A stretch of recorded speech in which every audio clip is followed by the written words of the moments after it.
बोलिए भारत माता की।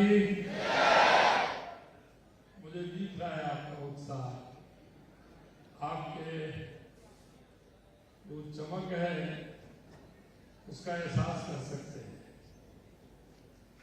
आपके साथ साथ जो दिनों से जुड़े वो भी भारत माँ की जय बोलेंगे, तेरा यहाँ की आवाज वहां तक भी जाएगी। तो बोलिए भारत माता की, भारत माता की। आज के इस मुख्यमंत्री रोजगार उत्सव कार्यक्रम में मेरी कैबिनेट में मेरे साथी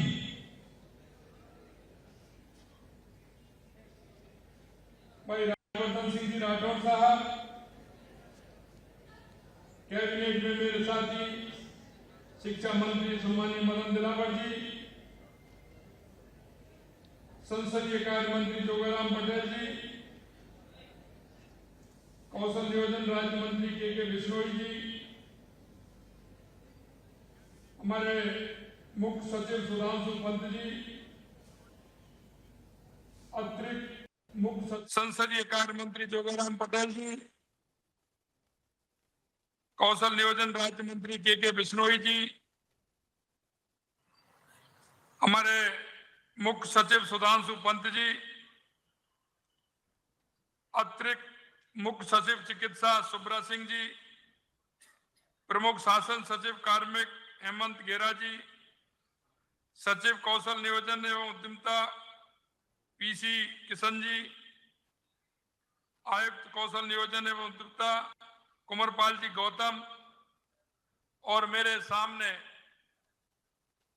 वो सभी युवा साथी जिन्होंने अपनी मेहनत, अपने परिश्रम, माता पिता के आशीर्वाद और माता पिता की जो उनके मन में आपके प्रति इच्छा थी, उस इच्छा को आपने अपनी मेहनत से पूरा किया। ऐसे मेरे सभी राजस्थान और इस हॉल में जुड़े सभी मेरे युवा साथियों, भाइयों और बहनों, मैं आज के मौके पर आप सभी का हार्दिक अभिनंदन करता हूं, आप सभी का मैं स्वागत करता हूं।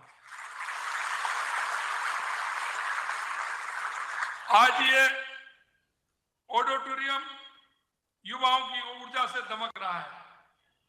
युवा पीढ़ी के साथ किसी भी तरह का संवाद हो, उनसे हमेशा कुछ ना कुछ उनका जो कौशल है और उनके अंदर जो भाव है वो भाव निकल करके आता है। निश्चित रूप से आज के संवाद से आपने देखा होगा कि किस तरह से आप लोगों ने मेहनत की, और मेहनत के बाद, क्योंकि हर माता पिता के मन में इच्छा होती है मेरा बालक, मेरी बेटी, मेरा बेटा किसी रोजगार में जाए, इस देश का एक ऐसा अच्छा नागरिक बने, वहां जाते समय एक अच्छा काम करे। ये सभी माता पिता के मन में होती है। मैं निश्चित रूप से कहना चाहता हूं, देश के यशस्वी प्रधानमंत्री नरेंद्र मोदी जी ने से जो प्रेरणा लेकर के आज हमने जो ये रोजगार उत्सव मेला लगाया है, निश्चित रूप से प्रधानमंत्री जी जो कहते हैं वो करते हैं। अमृत काल की ये भावी पीढ़ी आगे आने वाले समय में हमारे देश को आगे बढ़ाने का काम करेगी। इस पीढ़ी को रोजगार के अवसर मिलेंगे, आगे आने के अवसर मिलेंगे, क्योंकि हम सभी जानते हैं कि हमारी युवा पीढ़ी जो कर सकती है दूसरा कोई नहीं कर सकता। हमने प्रदेश के युवाओं से रोजगार का वादा किया था। हमारी डबल इंजन की सरकार ने अपने धीरे धीरे हम हमारे वादे की ओर बढ़ रहे हैं। आपसे मैं कहना चाहता हूं, आप सरकारी सेवा में शामिल हो रहे हैं, आमजन की सेवा का अवसर आपको मिल रहा है। सरकार का उद्देश्य लोक कल्याण, जन कल्याण एवं आपके सहयोग से हम लोगों की सेवा किस तरह से कर सकें। हमारे मन में एक भाव होता है, और भाव यह होता है कि हम किसी न किसी रोजगार से लगे, लेकिन उसके साथ साथ एक बात और आपके कंधों पर आती है। ये कंधों पर तो जब आती है जब युवा हमारा 18 साल का होता है। 18 साल का होता है तो उसे मत देने का अधिकार मिलता है। लेकिन मत देने के अधिकार के साथ साथ कुछ कर्तव्य भी हमारे होते हैं। कुछ अधिकार के साथ कुछ कर्तव्यों को भी हमें ध्यान में रखना पड़ता है और वो रखना चाहिए। हम चाहते हैं कि हमारे युवा उन कर्तव्यों को भी ध्यान करें, क्योंकि जब हम 18 साल का हमारा युवा होता है, उसको मत देने का अधिकार मिलता है, एक सरकार चुनने का अधिकार मिलता है। लेकिन उसके साथ साथ अपने राष्ट्र के प्रति कर्तव्य क्या है, हमारी समाज के प्रति कर्तव्य क्या है, हमारे माता पिता के प्रति कर्तव्य क्या है, हमारे बड़ों के प्रति कर्तव्य क्या है, हमारे गुरुओं के प्रति कर्तव्य क्या है, आने वाले छोटे भाई बहनों के प्रति हमारा कर्तव्य क्या है। जिस सेवा में हम गए हैं उस सेवा में हम बैठ करके जो काम करना चाहते हैं उसमें हमारे कर्तव्य क्या है। क्योंकि हमारे देश का उत्थान, राष्ट्र का उत्थान जब हो सकता है हर व्यक्ति अपनी जिम्मेदारी महसूस करते हुए अपना काम करे।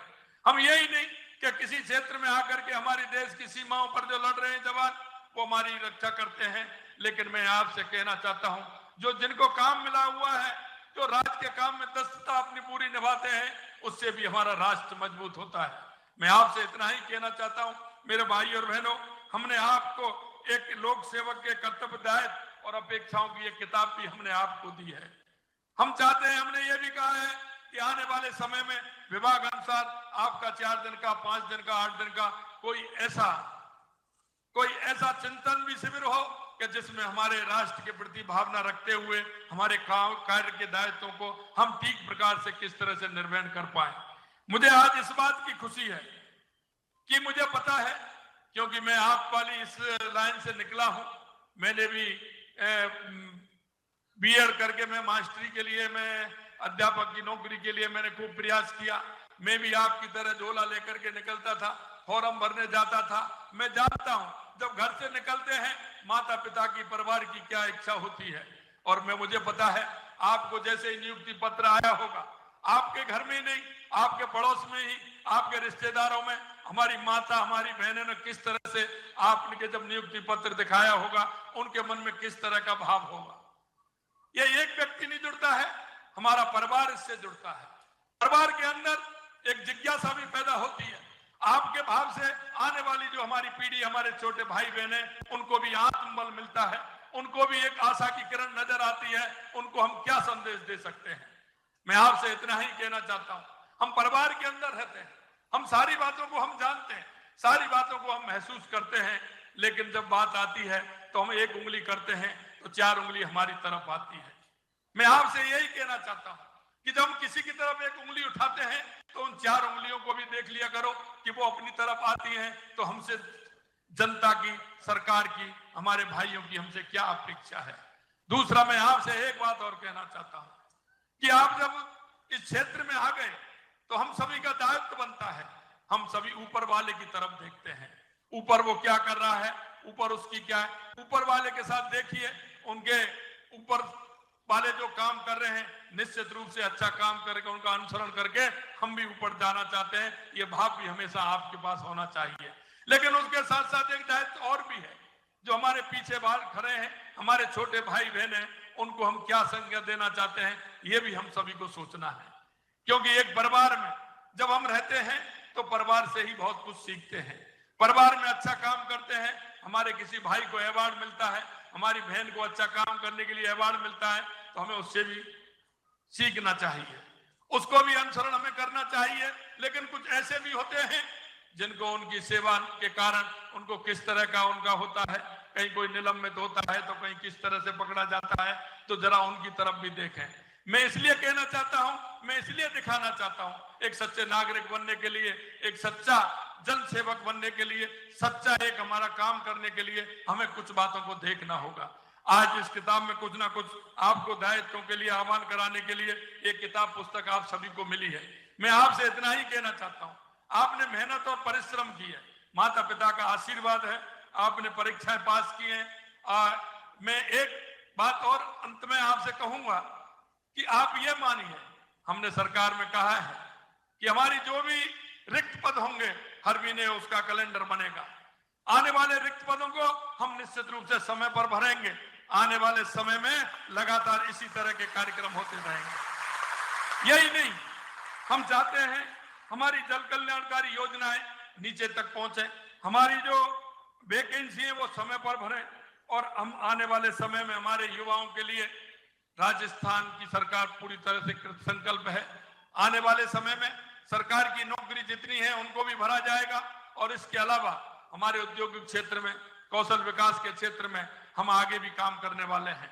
हम ये भी कहने वाले हैं कि आपके द्वारा जन कल्याण का अर्थ जनता के कल्याण के लिए कार्य करना है। हमारे देश में विभिन्न सामाजिक, आर्थिक, सांस्कृतिक पृष्ठभूमि के लोग रहते हैं और हर व्यक्ति की अपनी विशिष्ट समस्याएं और आवश्यकताएं होती हैं। जन कल्याण का उद्देश्य समाज के सभी वर्गों को समान अवसर, सुविधाएं प्राप्त हों, जिससे उनके जीवन स्तर को सुधार सकें। मैं आपसे ये कहना चाहता हूं, हमारे कार्यों का उद्देश्य ये होना चाहिए कि हम समाज के कमजोर और वंचित वर्गों को सहायता करें, उन्हें मुख्य धारा में लाने का प्रयास करें, उनकी जीवन गुणवत्ता को भी बढ़ाने का काम करें। हमें यह सुनिश्चित करना है कि हमारे समाज में हर व्यक्ति को स्वास्थ्य, शिक्षा, रोजगार और सुरक्षा जैसी बुनियादी सुविधाएं मिले। आगे आने वाले समय में हम स्वास्थ्य के क्षेत्र में भी हम आगे काम करने वाले हैं। हमारा कोई भी नागरिक हो, जन्म से लेकर के उसकी एक पूरी तरह से एक अस्पताल के अंदर एक उसका कोड नंबर मिले, उस कोड नंबर के आधार पर उसकी जांचें हों, उसकी पुरानी बीमारी क्या है, क्या किस तरह से उसका है। अगर वो डॉक्टर के पास जाए तो डॉक्टर जाकर के उस कोड नंबर से उस कंप्यूटर में खोले और उसका दिखे कि इसका क्या स्थिति है, जिससे कि वो उसको इलाज में सुगमता रहे। आज हम जाते हैं अस्पताल के अंदर जाते हैं, पहले हमारी जांचें होती हैं, फिर 2 महीने बाद जाते हैं तो फिर जांचें होती हैं। तो निश्चित रूप से एक कोड बने, उस कोड के माध्यम से हम स्वास्थ्य सेवाओं में भी बेहतर किस तरह से कर सकते हैं, उसके भी हम प्रयास कर रहे हैं। यही नहीं मेरे भाइयों, युवा शक्ति की कोई सीमा नहीं। हमारे युवा शक्ति संकल्प ले, दृढ़ निश्चित कर ले तो असंभव को भी संभव बना देता है। अगर हम कहें कि बदलाव का दूसरा नाम अगर कोई है तो वो युवा है। कहीं ना कहीं से हमें प्रारंभ करना होगा, कहीं ना कहीं से हमें अच्छी बात के लिए आगे बढ़ना होगा, कहीं ना कहीं हमें कुछ निर्णयों में भी हमें अपना सहयोग करते हुए उनको आगे बढ़ाने का काम करना होगा। आज तक दुनिया में सामाजिक, राजनीतिक ध्यान में रखते हुए युवाओं के कौशल को आगे बढ़ाते हुए काम करेंगे। युवाओं को एक उन्नत और आदर्श जीवन की तरफ अग्रसर करना मौजूदा समय की सबसे बड़ी जरूरत है। यह सच है कि जितना बड़ा योगदान देश की प्रगति में कल कारखानों, कृषि विज्ञान, तकनीकी, उससे भी बड़ा महत्वपूर्ण योगदान स्वस्थ और शक्तिशाली युवाओं का होता है। शारीरिक एवं मानसिक रूप से स्वस्थ युवाओं से राष्ट्र को मजबूती मिलती है। इसलिए हम अगर स्वस्थ रहेंगे तो मस्त रहेंगे। हमने कहा है कि हमारे खेल के क्षेत्र में भी राजस्थान अग्रणी रहे। राजस्थान आप देखते हैं, हमारा राजस्थान ऐसा राजस्थान है कि सेना में सबसे ज्यादा अगर सैनिक आपको मिलेंगे तो वो राजस्थान के मिलेंगे। इसलिए हम चाहते हैं कि युवाओं के लिए भी अवसर मिले। हमने कहा है कि हम स्पोर्ट्स यूनिवर्सिटी खोलेंगे, हम संभाग स्तर पर भी खोलेंगे, जिलों में भी जिस तरह की आवश्यकता होगी, एक खेल को, 2 खेल को सुनिश्चित करते हुए हमारे युवा आगे बढ़े। आगे आने वाले 2026 के ओलंपिक की तैयारी हम अभी से प्रारंभ करेंगे, जिसमें आने वाले समय में हमारा युवा जिस क्षेत्र में जाएगा उस युवा को तलाश करके उसको आगे बढ़ाने का काम भी हम करने वाले हैं। हमारा ध्येय है युवाओं को अच्छी शिक्षा मिले, रोजगार मिले, प्रतिभाओं को उनका हक मिले, उनका हक कोई दूसरा नहीं मार सके, इसके लिए भी हम सुनिश्चित कर रहे हैं। आपने देखा होगा, हमने हमारे संकल्प पत्र में वादा किया था कि आने वाले समय में जो नगर माफिया हैं, उन नगर माफिया को पकड़ के अंदर करने का काम करेंगे। मैं आपको विश्वास दिलाता हूँ, जितने नगर माफिया अंदर हुए हैं अभी वो और बड़े बड़े आने वाले हैं। किसी भी तरह की कोई कसर नहीं छोड़ी जाएगी। उनको किसी भी कीमत पर, जिन्होंने हमारे युवाओं के साथ प्रधानघात किया है, जिन युवा मेहनत करते हैं, उनको सपनों को चकनाचूर करने का काम किया है, ऐसे लोगों को किसी भी प्रकार से बख्शा नहीं जाएगा। हमारी सरकार युवाओं के लिए हमेशा साथ, हमारी सरकार युवाओं को रोजगार देकर, उनकी ऊर्जा को सही दिशा देकर, हमारी सरकार 70,000 नए पदों की भर्ती हम कर रहे हैं। मैं आपको बताना चाहता हूं कि प्रदेश में हमारी सरकार बनने के बाद किसी भी प्रकार से बख्शा नहीं जाएगा। हमारी सरकार युवाओं के लिए हमेशा साथ, हमारी सरकार युवाओं को रोजगार देकर, उनकी ऊर्जा को सही दिशा देकर, हमारी सरकार 70,000 नए पदों की भर्ती हम कर रहे हैं। मैं आपको बताना चाहता हूं कि प्रदेश में हमारी सरकार बनने के बाद 16,641 पदों की नियुक्ति दी है। 5,000 नियुक्ति हमने आज दी है। 58,000 पदों के लिए विज्ञापन जारी हो चुके हैं। 11,500 पदों के लिए परीक्षा आयोजित की जा चुकी है। इसके अलावा 5,500 पदों की वित्तीय स्वीकृति भी हमने जारी कर दी है। और हम आपसे कहना चाहते हैं, हमने आरपीएससी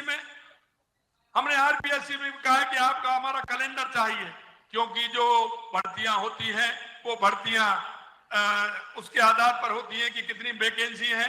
हमने उन वैकेंसियों को भी एडवांस में निकाल रहे हैं, क्योंकि हमें यह पता है कि रिटायरमेंट कितने होने वाले हैं, उसका कैलेंडर भी हमारे साथ हो और उसकी रिक्तियां भी हमारे साथ हो, जिससे समय समय पर हमारी परीक्षा होकर के हमारे युवाओं का चयन उसमें हो सके।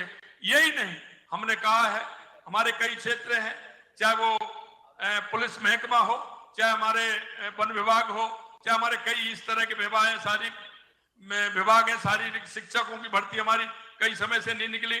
इन सारी रिक्तियों को भी हम भरने का काम करेंगे और इसमें भी हम आपको विश्वास दिलाते हैं, हमें इन भर्तियों में आगे बढ़ाने का भी काम करेंगे, जिससे हमारे युवाओं को रोजगार मिल सके। यही नहीं मेरे भाई और बहनों, हमने संकल्प लिया केंद्र सरकार के साथ मिलकर जेम्स ज्वेलरी पार्क की स्थापना भी करेंगे, भीलवाड़ा में टेक्सटाइल पार्क की स्थापित करेंगे, जिससे रोजगार के अवसर उन युवाओं को मिल सके। अटल प्रगति पथ Bathinda Ajmer greenfield express way जो हमें बनाया है, उसमें भी फ्रेंच कॉरिडोर के पास इंडस्ट्री कॉरिडोर की स्थापना कर रहे हैं।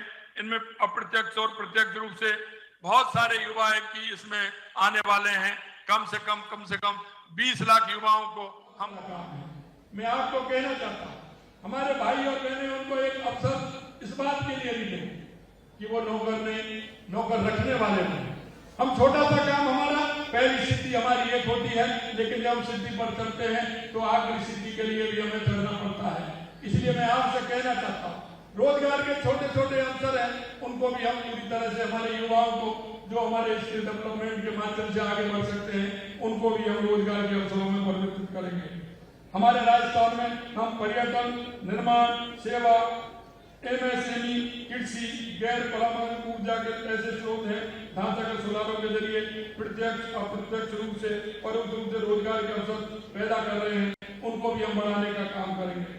प्रधानमंत्री रोजगार मेले के तर्ज पर प्रत्येक संभाग में नियमित रोजगार मेले भी आयोजित किए जाएंगे। ये हमने कहा है कि उनको हर महीने इस तरह के आयोजन हों। हमने अंतरिम बजट में युवाओं के लिए जो घोषणा की थी, उसमें हम ज्यादातर पर काम शुरू हमने कर दिया है। प्रदेश के युवाओं की ऊर्जा एवं उनके out of the box ideas का समाज, प्रदेश एवं देश की उन्नति में साथ योगदान हो, तथा उसके साथ ही उन्हें अपने सपने साकार करने की समुचित अवसर मिले। इस दृष्टि से जयपुर, बीकानेर, भरतपुर एवं उदयपुर में अटल इनोवेशन स्टूडियो की स्थापना भी हम करने जा रहे हैं। इसमें सॉफ्टवेयर कोडिंग, रोबोटिंग, लैब एवं मल्टीमीडिया, बीपीएच संबंधित विश्व स्तरीय सुविधाएं उपलब्ध होंगी। युवाओं की काउंसलिंग और मार्गदर्शन के माध्यम से निजी क्षेत्र में उनके स्वर्णिम कैरियर निर्माण के लिए प्रदेश के समस्त संभाग मुख्यालयों पर युवा साथी केंद्र स्थापित करेंगे। आज जिन नवनियुक्त कर्मियों का अभिनंदन किया गया है, वे राजस्थान के एक महत्वपूर्ण अंग बनने जा रहे हैं। राज्य के विकास में आपका महत्वपूर्ण योगदान रहने वाला है। मुझे उम्मीद है कि आप अपना सर्वश्रेष्ठ देकर माता पिता, परिवार, गांव, कस्बे, शहर को गौरवान्वित करेंगे। इसके साथ राज्य का नाम भी आप रोशन करेंगे। ऐसा कर आप खुद के ही नहीं बल्कि करोड़ों प्रदेशवासियों के सपने पूरे कर सकते हैं। इन सपनों को पूरा करने में पूरी निष्ठा और समर्पण के साथ काम करेंगे। मैं आपसे कहना चाहता हूँ, डॉक्टर एपीजे अब्दुल कलाम कहते थे कि सपने वो नहीं होते जो नींद में देखे जाते हैं, सपने वो होते हैं जो आपको सोने नहीं देते। ये सपने आपको आगे ले जाने का काम करते हैं। इस मंच के माध्यम से मैं ये संदेश देना चाहता हूँ कि फर्जीवाड़ा करने वाले सावधान रहें, क्योंकि प्रदेश में सरकार बदल गई है और युवाओं के हितों पर कुठाराघात करने वाले लोगों को किसी कीमत पर नहीं बख्शा जाएगा। अंत में आपसे कहना चाहता हूँ, कठिन परिश्रम और लगन का कोई विकल्प नहीं है और आप सबने अपनी मेहनत से ये मुकाम हासिल किया है। मैं युवाओं के लिए और युवाओं के हितों पर कुठाराघात करने वाले लोगों को किसी कीमत पर नहीं बख्शा जाएगा। अंत में आपसे कहना चाहता हूँ, कठिन परिश्रम और लगन का कोई विकल्प नहीं है। खेलता है जब नर पर्वत के जाते पांव उखड़, मानव जब जोर लगाता है, पत्थर भी पानी बन जाता है। मुझे पूरा विश्वास है कि आप सभी लोग राजस्थान के विकास में, राजस्थान के विकसित राजस्थान बनाने में आपकी महत्वपूर्ण भूमिका रहेगी। अंत में इतना कहना चाहता हूं कि आपको जो एक किताब मिली है, जरा उसको एक बार आप सभी पढ़ेंगे और इस किताब को पढ़ेंगे तो निश्चित रूप से आपके जो दायित्व हैं, आपका जो काम है, सरकार की जो अपेक्षा है, वो आपको उसमें मिलेंगे। क्योंकि सुगम जो रास्ता होता है वो हमारे व्यवहार के कारण होता है, हमारे नियमों के पालन के द्वारा होता है, पारदर्शिता के कारण होता है, ईमानदारी के कारण होता है, समयबद्धता के कारण होता है। और कुछ काम ऐसे होते हैं जिन पदों पर आप हैं उसमें कुछ गोपनीयता भी रखी जाती है, जनसेवा और संवेदनशीलता से भी होता है। उत्तरदायित्व हमें उसका किस तरह से भान करना है यह भी हमें सिखाता है। कार्य के प्रति प्रतिबद्धता भी होती है कि हमें किस तरह से काम करना है, और हमेशा गोपनीयता भी रखी जाती है, जनसेवा और संवेदनशीलता से भी होता है। उत्तरदायित्व हमें उसका किस तरह से भान करना है यह भी हमें सिखाता है। कार्य के प्रति प्रतिबद्धता भी होती है कि हमें किस तरह से काम करना है, और हमेशा सीखने को हमें तत्पर भी रहना है। क्योंकि मैं आपसे कहना चाहता हूं, मैंने अभी बजट का मेरा काम चल रहा है, मैंने युवाओं को भी बुलाया, मैंने किसानों को भी बुलाया, महिलाओं को भी बुलाया, आम जन को भी बुलाया, अलग अलग विभागों को भी बुलाया। क्योंकि कोई भी व्यक्ति पूर्ण नहीं होता है। आपका एक सुझाव राजस्थान को अग्रणी बना सकता है, आपका एक अच्छा सुझाव राजस्थान को विकसित राजस्थान बना सकता है।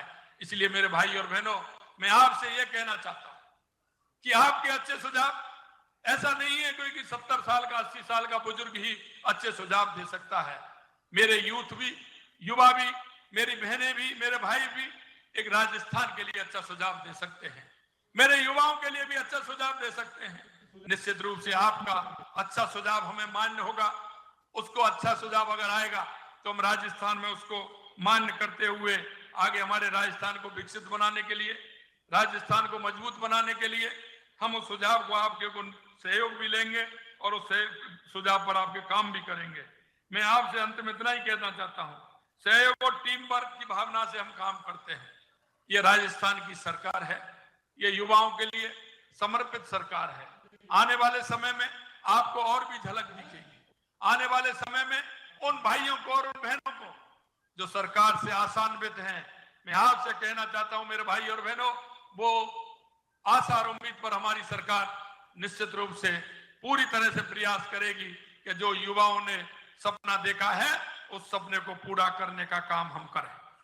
अंत में मैं इतना ही कहना चाहता हूं कि हमारा जो कर्तव्य है, हमारा एक नागरिक होने का कर्तव्य है, उसमें थोड़ा सा मैं आपसे निवेदन करना चाहता हूं मेरे भाई और बहनों। पंडित दीनदयाल उपाध्याय जी कहते हैं, अंत्योदय अंतिम पंक्ति में जो व्यक्ति खड़ा है, अंतिम पंक्ति में जो व्यक्ति खड़ा है, जिसको सरकार से और समाज से आवश्यकता है, जो आपकी तरफ देख रहा है, आपकी तरफ उसका मन है, मैं आपसे इतना ही कहना चाहता हूं कि आप हमारे देश और प्रदेश के नागरिक होने के नाते हम सभी का कर्तव्य बनता है कि उनकी तरफ हम देखें। मेरे मोहल्ले में, मेरे गांव में, मेरे वार्ड में, मेरे अपार्टमेंट में ऐसा कौन सा व्यक्ति रह रहा है जिसको आवश्यकता है। मुझे पता है कि मुर्गी के लिए तकुआ का घाव बहुत बड़ा होता है। हमारा एक जब हम देखते हैं समाज के अंदर, हम माता पिताजी को देखते हैं, हमारे पढ़ाने के लिए, हमारे योग्यता के लिए रात के अंधेरे में किसी के घर जाते हैं, आपकी पढ़ाई के लिए, हमारे काम के लिए, वो किस तरह से किसी से सूद पर पैसा लेकर के आते हैं कि रात में किसी को पता भी नहीं चले, लेकिन आपकी इच्छाओं को वो पूरा करते हैं। हर युवाओं की माता पिता इच्छा को पूरा करते हैं। हम सबका दायित्व बनता है कि वो समाज में एक भाईचारा, समाज में एक टीम वर्क के आधार से काम करें, और ऐसे लोगों का जो अंतिम पंक्ति में खड़े हैं उनको सहारा देने का काम हम कर सकते हैं। ऐसे लोगों का सहारा दीजिए।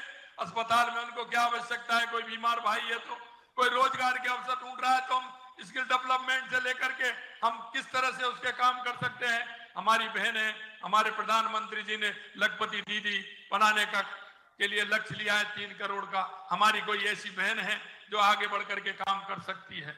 हमारी प्रधानमंत्री स्वरोजगार योजना की स्कीम ऐसी है कि हम किसी भी व्यक्ति को बिना किसी उसके हम बैंक से पैसा दिला करके उसके जीवन में खुशहाली ला सकते हैं। ऐसी बहुत सारी केंद्र की और राज्य सरकार की योजना है जिनको थोड़े से आपके प्रयास से उस घर में एक अच्छी खुशहाली आ सकती है। मित्रों, मैं आपसे अंत में यही कहूंगा कि एक दीपक मैं जलाऊं, एक दीपक आप जलाओ। जहां अंधेरा है मां उजाला की आवश्यकता है और उजाला हम करें। इस तरह की आशा और उम्मीद के साथ पुनः आप सभी को, क्योंकि राजस्थान की सरकार के आप अंग हैं, आप सरकार के एक सहभागी, ऐसे सहभागी जो हमेशा राजस्थान को आगे बढ़ाने की, राजस्थान को एक मजबूत राजस्थान बनाने की कल्पना आपके मन में होगी। पुनः आप सभी को और जो बीसी के माध्यम से हर जिले से जितने भी हमारे युवा जुड़े हैं उन सभी को हृदय की गहराइयों से मैं पुनः आज आपको नियुक्ति पत्र मिलने पर बहुत बहुत शुभकामनाएं और साधुवाद देना चाहता हूं। और मुझे विश्वास है कि आपके इस प्रयास से एक विकसित राजस्थान बनेगा, एक उत्कृष्ट राजस्थान बनेगा। हम समाज के हर पहलुओं को समझते हुए अंतिम पंक्ति में जो व्यक्ति खड़ा है उसकी ओर देखते हुए हम हमारे राजस्थान को आगे बढ़ाएंगे। इस आशा और उम्मीद के साथ आप सभी को पुनः बहुत बहुत धन्यवाद। नमस्कार, जय हिंद, जय भारत, जय राजस्थान।